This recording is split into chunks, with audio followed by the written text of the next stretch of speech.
Hey, welcome back. Earlier we have a combined stress between tensile, tension and bending. Now we will deal one that has a different phenomena. It is talking about torsion combined with bending. So earlier we are bending up, so I think it's about time we should bend it down now. So I'll put it the other one now. Now this is the bending moment, twisting the shaft down. I mean, not twisting, sorry, the right word is the bending it down. So this is the, then to the end there we have a torsional force, twisting it.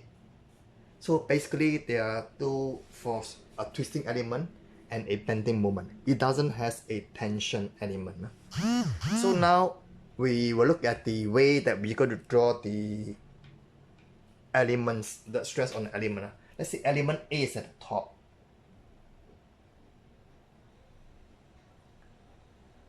And the other element in the middle is element B. Now this one we have to be very mindful how we draw the shear stress.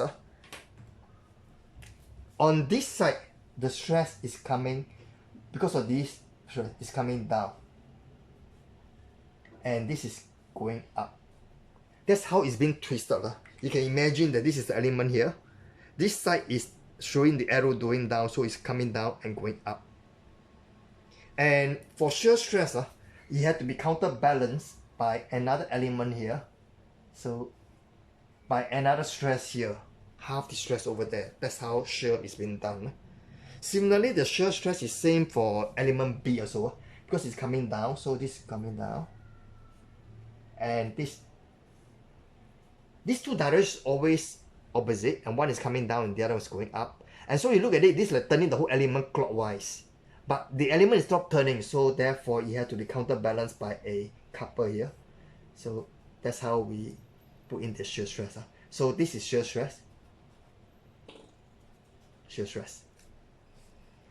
Now with the shear stress done, now look at the bending moment. The top part is subjected to a bending moment and it's being tension, it's being pulled. So basically here I will have a force coming in, coming out, sigma B.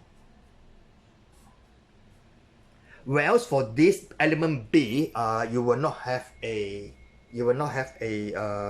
bending, because in the middle, the neutral axis, there is no bending stress. If we were to imagine there's an element underneath called element C, let's see what will we draw if we put an element C now. Let's say there's an element right below it here. Then I will have drawn it like that, C. And the shear stress is always the same. It follows the same direction.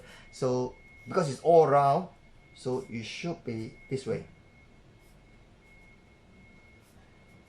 Now interesting is that at the bottom now I have under compression.